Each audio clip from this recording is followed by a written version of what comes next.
Okay, welcome to our webinar on how to set up a Medicare.gov account. My name is Paul Davis and Jerry Fisher is joining me on this. We're going to give a recorded webinar on instructions. If you go to Medicare.gov, this is the site that you're going to see. And down here, you can click on and it'll say log in, create account. You can also go to MyMedicare.gov. And then it should come up with this username and password, and then here, create an account. And Jerry, you wanted to pick it up from here? Sure. I'm Jerry Fisher. I work with Paul Davis, and I'm going to show you just how easy it is to create an account. Medicare has made an impressive step in making it easy for us, and let's just see how easy it is. First, you're going to, under login, it's going to say create an account. When you say yes, it's going to have you give you a disclosure setting up a secure account.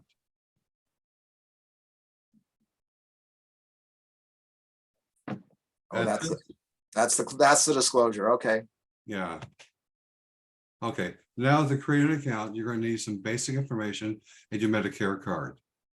With this, you're going to put in your Medicare number, with or without spaces, your month and year that you received Part A. If you don't know Part A, you can always toggle and go to Part B. Now, at this point, you're going to click Next. And you're going to have some basic information about yourself. You can see it's your last name, your can't read it, Paul. Date of birth, zip code, email address, confirm email address. And then at the bottom, it's going to say agree to the statements below. You're going to click both and you're going to say next. At this point, you're going to create a username. Create something that's unique to you that you're going to remember, and a password that's unique to you. There's certain things you need to do with the password. You have on the right will be the directions of what you have to put in there. You have to use a capital letter, a small letter, numbers, and symbols. It gives you an example what symbols to use. Then after you create the password, you're going to confirm it. And then what's important is your secret question. If you lose your password or cannot find the password or username, you're going to use this. Secret question is something that you can remember, easy. Could be one of the choices, favorite pet or first pet, something that you know and not anyone else. And then you can put your secret answer down and create an account. You're all set at that point. Now, at this point, you're going to log in with that same information, and Paul, take it away. Okay, thank you. And then I'm going to close that out for a second and share a different screen.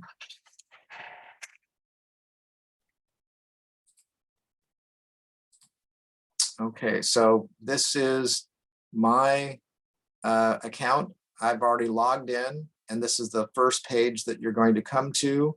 And for someone that wants to update their drug list, and that's, if you can update your drug list on your Medicare.gov account, it will make our job so much easier at helping you decide on what Part D prescription drug plan you might want for next year.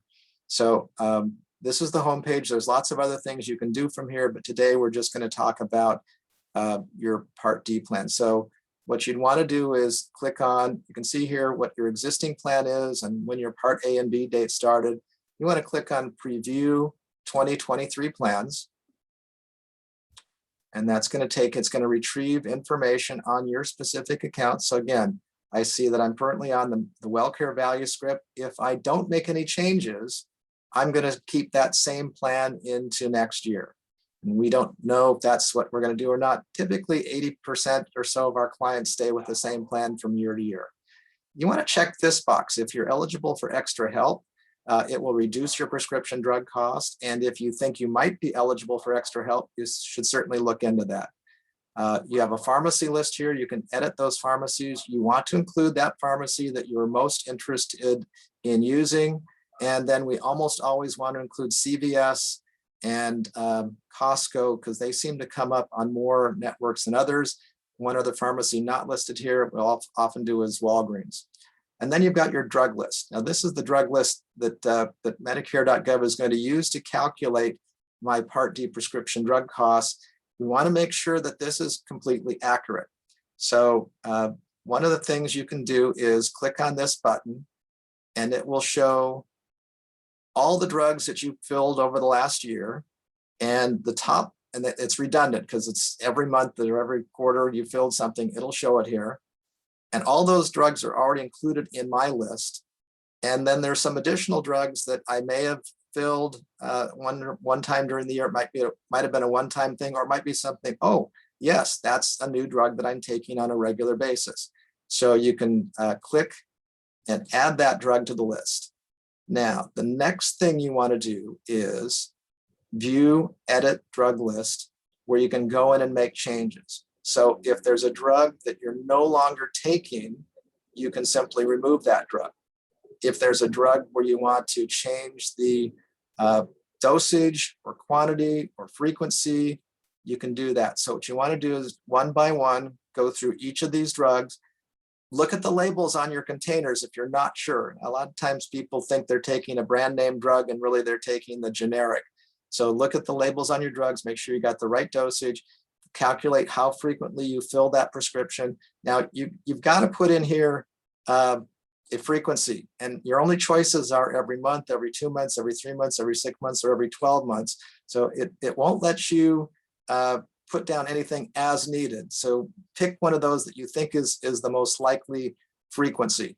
And once you've gone through all this and you've confirmed that every drug in here is the one you're going to take and the dosage and the frequency, then you should go up here to the top right-hand corner and print that list out. You can print it out on paper. You can also print it as a PDF. And if at all possible, that's what we'd like you to send back to us so we can clearly see what your list of drugs are. Alternatively, if you just let us know that you've gone in here and you've updated your drug list and you've saved it, then we know that it's okay for us to go ahead and take the next step and shop. One additional thing you can do is hit OK here, and then it's going to go into pharmacies. If you want to edit your pharmacy, if you want to add one, delete one, we always shop mail order and 4 other pharmacies.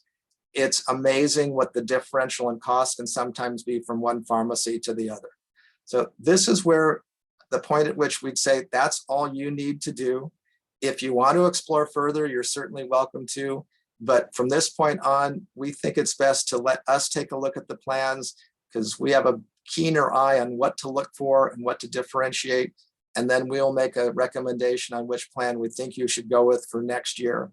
And it's completely transparent, because you'll be able to go on the site as well and see why we're recommending the plan we're recommending. Jerry, did I miss anything, or is there anything more that we needed to add? Well, there was a couple things. One is when we do our analysis, we don't only go by the lowest price. We take several aspects of that. We look at the pharmacies you're using. We're looking at your medications themselves. We are looking at, I lost it, Paul. Well, yeah, we're looking at medications, the pharmacies that you prefer. Sometimes we'll find a drug that will be an aberration. It's like, how come that drug, it's not on anyone's formulary? And then we'll do some research and we'll sometimes discover that, you can pick up that drug by going to GoodRx or some other website for markedly less than it's showing on this plan finder. In that case, we'll sometimes remove that drug from your list and rerun it to see the plan that's going to be the best for you. Is that one of the points that you were thinking of, Jerry? That is exactly, but I also would give single care a shot. Yeah. Single care has really come up in the ranks as far as lowest cost. Yeah. Now, So go ahead. When we look at lowest cost, we also look at star ratings. Every company is rated by stars 1 to 5. We want to see how well they did in the ratings. Medicare does the ratings. We don't usually recommend if it's 1 or 2 stars, but if it's 3 stars or better, we will look at that, see if it's a viable option for you. Got it. And when you come to, when we look at this, we're looking at, this will take for next year, there are, Why am I not seeing it? How many plans are there, Jerry? Top right, click on Advantage Plans. That one right there, just click on it. Okay, so there are 26 Part D plans available in California for next year. Medicare.gov ranks all 26 from least expensive to most expensive. And then we need to drill down and see if any of your drugs might have step therapy or quantity limits or prior authorization. That's not always obvious at this start screen here. So that's the additional step that we take to look at it. And yes, we do not always choose the plan that's the lowest premium. We choose the plan that we think is going to suit you the best for the coming year, and the best value proposition and the least amount of aggravation, if at all possible. So I think that's everything that we wanted to cover here. Jerry, can you think of any closing comments or anything more that we need to talk about? Just when we first log in, as far as creating an account, we're also updating your account. We're going to be explaining that also. That was missed at the beginning. Okay. Are we explaining that on this one or a different one? At the very beginning. You said Okay. this is where you create an account, but you didn't say we're also going to be updating your list until after you create an account, then you said it. So that people get people prepared, we're going to be doing both. Because if they say we're going to create an account, the ones that did are going to, and maybe not listen to the rest. Okay, so all right. So the bottom line is that we want you to, if you haven't created an account, create an account on MyMedicare.gov and then go in and update your drug list. If you do that, you've made our job a lot simpler, and we can get to you and take care of you and make a recommendation that much quicker. Good. Okay, all right. So that concludes this webinar. We'll be having some other ones with having additional features and benefits and things that you can learn. And we'll get better at this as we do more of these. Thanks for your patience. Appreciate any feedback you'd like to give us. All right, I'm going to end recording. How long was it? No idea.